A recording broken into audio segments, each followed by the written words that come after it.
Fala molecada, vídeo de hoje para tratar um pouco do segredo do crescimento econômico. Tô vendo muita gente aí falando algumas bobagens, então vamos tentar desmistificar um pouco essa relação. Então, se você gosta do tema, já deixa seu like, se inscreve aí no canal. E um ponto interessante é que no momento em que a gente passa aí por um surto absurdo de Covid-19, mesmo após a vacinação, as demandas do eleitorado são bem incoerentes em relação aos resultados. Em vez de a gente discutir vacina, a gente discute apenas redução de preço de combustível para os caminhoneiros, a ausência de interferência estatal e agora a liberdade de a porra de um parlamentar que sequer fez alguma coisa para o estado em que foi eleito. Então a gente percebe como que o eleitorado, movimentado por paixões e não pela racionalidade, provoca o esvaziamento do debate político. Então eu vou tentar, inclusive, dar uma ideia do porquê que a gente chegou nesse estado atual de coisas. É bem simples, inclusive, se você já antecipou a resposta, parabéns, mas veja o vídeo até o final para ver se você chega à mesma conclusão do que eu, um mero professor de economia com alguma experiência na área, tá certo? Então é isso, um abraço e vamos começar o tema. Então, discutindo mais uma vez o segredo do desenvolvimento econômico, professor Pedro Ivo, a gente precisa entender então o que está por trás dessa discussão aqui e principalmente o que é desenvolvimento, né? Muita gente coloca desenvolvimento apenas como PIB. A gente sabe que muita conta aqui está fora do jogo de trocas econômicas, está dentro do jogo de trocas econômicas, mas no sistema de trocas voluntárias, mas infelizmente não está dentro do PIB. Um exemplo é todo o ganho de capital humano e capital social que sua mãe faz por você, seu pai, seus avós, etc. Não tem uma troca econômica, mas é uma troca humana fundamental, das mais importantes, ou seja, uma boa criação não está dentro do PIB. Isso quer dizer que para um país que privilegia o PIB e não a troca mais favorável possível, ele pode obrigar as mães a trabalhar e colocarem os filhos nas piores creches possíveis. Isso faria com que o PIB subisse, pelo menos para aquela geração. Nas próximas a gente veria um impacto bem diferente. Então, o que eu quero dizer com isso? O que eu quero colocar é que PIB não é simplesmente você olhar um horizonte de 10, 20 anos. Na verdade, o PIB é um bom indicador quando você analisa no longo prazo. O curto prazo pode maquiar muita coisa, tá? No entanto, há alguns indicadores auxiliares que nos permitem identificar o grau de sustentabilidade desse PIB. Por exemplo, um país cresce, mas ao mesmo tempo, como dizia lá o Amartya Sen, ele precisa também desenvolver potencialidades de liberdade, sejam elas econômicas, não como PIB, mas PIB per capita, seja ela como saúde, também a expectativa de vida, seja ela como educação também, anos de estudo. Só que anos de estudo, infelizmente, não são abalizados, né? A gente não tem uma mesma característica de produtividade por anos de estudo entre países. Há países, por exemplo, que 2 anos equivale a 10 em outros países, porque o sistema educacional desse país aqui é uma boa porcaria, e esse é um dos indicadores mais importantes, na minha visão, para entender o desenvolvimento de um país. Assim sendo, quando eu analiso os resultados do PIB, a gente percebe, por exemplo, que apenas algumas províncias da China, disparado, têm os melhores resultados do PISA, que são alunos de 15 anos de idade. Ou seja, não importa qual a série que ele esteja, aos 15 anos ele vai fazer uma prova. Isso coloca o PISA no Brasil numa situação bem complicada, porque a gente está falando de avaliação basicamente municipal. Haja vista que na grande maioria dos mais de 5 mil municípios do Brasil, os colégios estaduais geralmente são oferecidos sempre, ou em via de regra, no 2º grau. Ficou mais ou menos... Não está na Constituição, mas tem essa divisão meio que tácita entre município e estado, e colégios municipais às vezes com algum viés técnico, junto com alguns institutos federais, que foram uma expansão aí mais do governo Lula e Dilma, que fez a expansão aí dos institutos federais. Até então o 2º grau era muito ainda incipiente, só que reparem que a nossa escala de investimentos era uma pirâmide invertida. Enquanto a base precisa de investimentos, e a gente está falando da primeira infância de 3, vamos colocar 15 anos, é a base do sistema educacional. Se eu for colocar uma conta per capita, o investimento é muito menor nessa base. Quando a gente insere o segundo grau, vai estar mais ou menos aqui. O segundo grau técnico, mais ou menos aqui. Vou botar com outra cor. E essa ponte, esse pico da pirâmide, que é o sistema superior, são, diria, uns privilegiados. E aí, se eu for fazer uma divisão por recursos, seria mais ou menos assim. Então, esse é o recurso para o segundo grau, já um pouco maior. Recursos para o segundo grau técnico, bem maior. E esses são os recursos do ensino superior, per capitamente muito maior. Isso quer dizer que a gente investe muito mais em quem tem mais idade, invertendo uma lógica de produtividade por investimento de educação, que é assim, em termos de anos de estudo. Então, você que é pai, você que é mãe, se você quer investir no seu filho, invista ainda na primeira infância ou no processo de formação. Porque a partir desses resultados, a partir de 15 anos de idade, grande parte da sua estrutura cognitiva já foi formada e já se formou um núcleo duro. Então, dificilmente ele vai aprender ou vai mudar na sua cadeia de pensamento de uma hora para outra. Então, a China apresenta os melhores resultados em termos de educação. Isso já me deixa confortável para entender o porquê do sucesso chinês, certo? Além disso, se a gente for analisar, por exemplo, os outros países que estão na frente, países europeus, Canadá, Finlândia, Islândia, Coreia, Polônia, Suécia, Nova Zelândia. Olha os Estados Unidos aqui, também apresentando resultados médios importantes em leitura, só que matemática o resultado é pífio. Eu não sei como que eles entraram, inclusive, nessa média aqui. Olha a diferença de resultado na matemática do país americano. Então, a leitura deles teve um resultado assim satisfatório, mas quando a gente pega a ciência e leitura, eles só estão nessa posição porque a leitura deles é melhor do que a do Reino Unido. Isso quer dizer que o Reino Unido sabe ler menos do que os americanos. Isso me deixa um pouco estarrecido, porque quando eu comparo a capacidade gramatical de um britânico com um americano, eu acho bem diferente. Até pelo jeito de falar, né? Você tem um sotaque mais pomposo, né? The British accent, enquanto que o americano tem aquele American accent, que fala, parece que está sempre mascando a porra de uma goma de... Deixa eu ajeitar esse foco da câmera. Boa. Só que eu deixei ela torta. Pronto. Tá parecendo que tá sempre mascando uma goma de tabaco. E eu gosto também do accent do irlandês, não, do Scotland accent, do Sean Connery, que fala também meio esquisito. Mas isso é um outro ponto.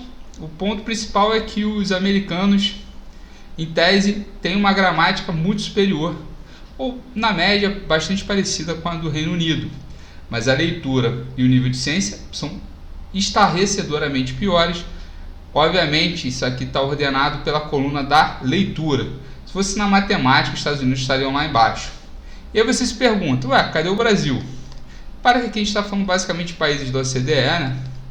Apenas a China está fora da OCDE junto com Singapura, então todos os países marcados aqui em negrito estão na OCDE. E onde é que está o Brasil? Vamos procurar o Brasil aqui, Nas últimas posições, em nenhum país da OCDE, na leitura a gente vai melhor do que a Argentina, e na matemática a gente está indo melhor do que a Argentina, e na ciência a gente está empatando.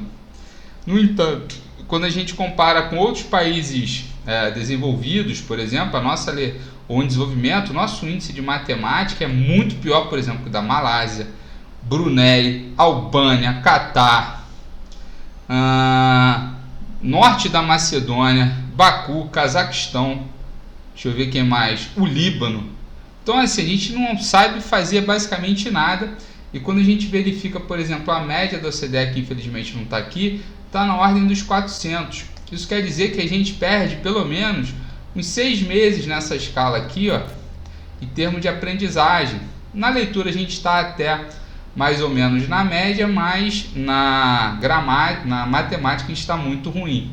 Então isso já acende um sinal de alerta aqui para o nosso país. Então isso já é um bom indicador para a gente entender o porquê que o Brasil vai continuar atrasado durante muito tempo. Um país em que não entende um pouco sobre equilíbrio fiscal, onde eu em sala de aula já presenciei alunos tendo problemas para fazer essa soma aqui, ó, onde eles somam em cima e somam embaixo para fazer o resultado, esquecem que tem que fazer um MMC para fazer o cálculo desse denominador aqui. 8 vezes 7, 49, 56. 3 vezes 4, 12. 8 vezes 3, 24. Então eles têm dificuldade absurda de fazer essa simples soma aqui, ó.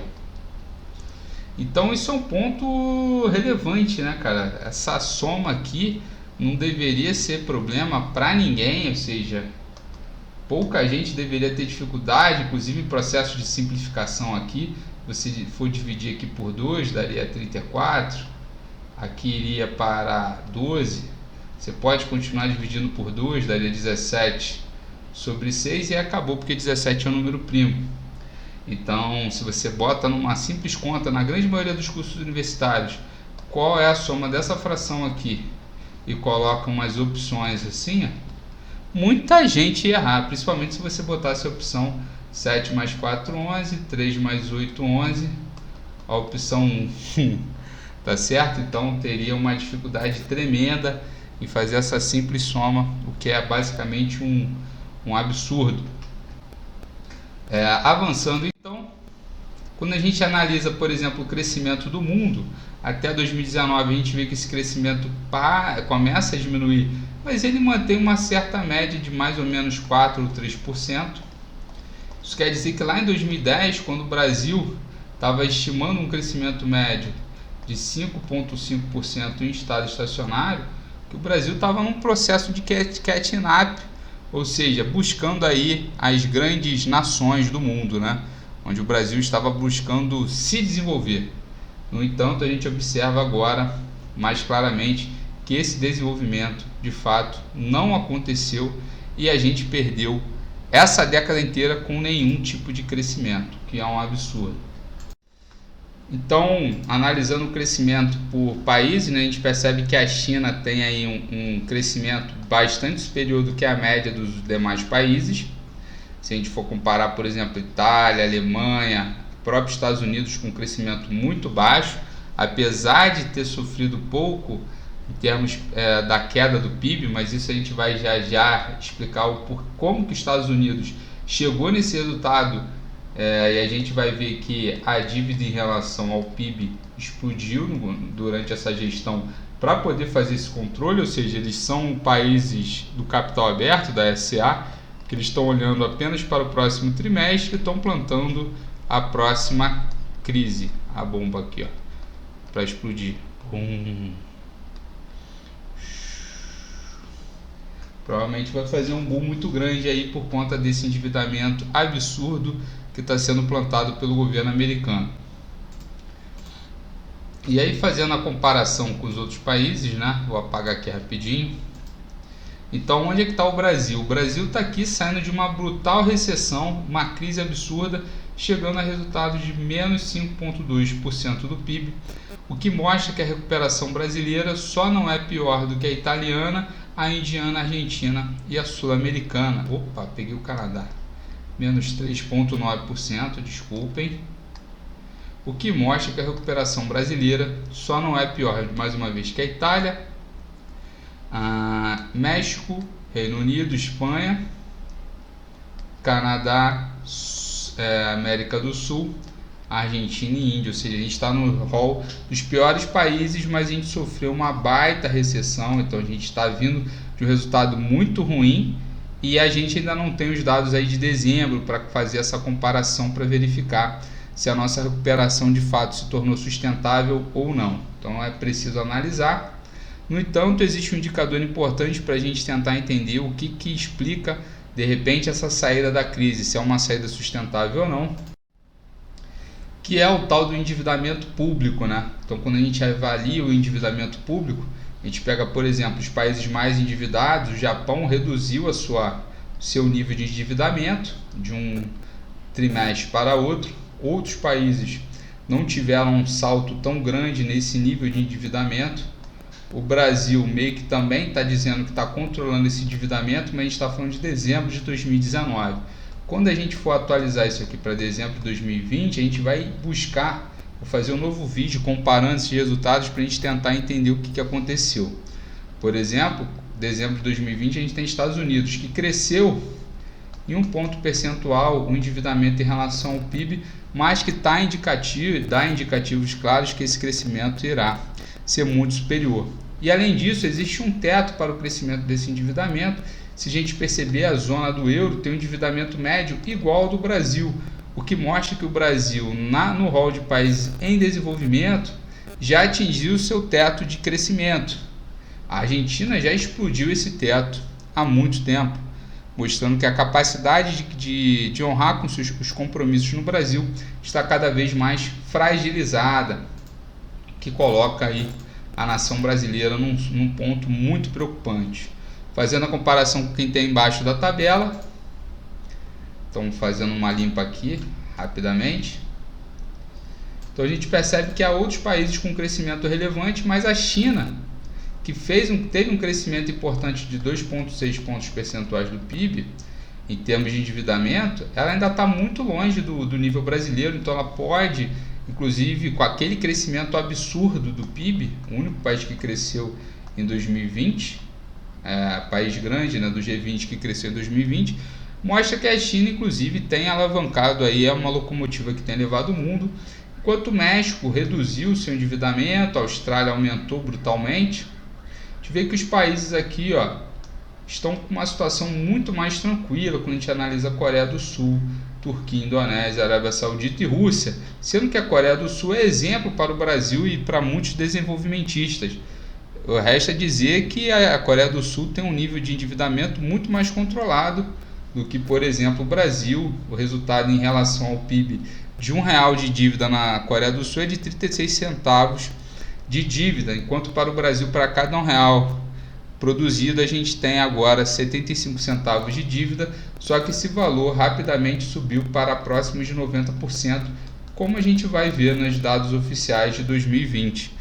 Então o Brasil está numa situação muito preocupante, uma dívida complexa e com resultados sociais e econômicos péssimos. Isso quer dizer que a gente tem um péssimo retorno, se a gente for comparar em termos de eficiência, um péssimo retorno do gasto público. Isso não quer dizer que a gente precise fazer uma reforma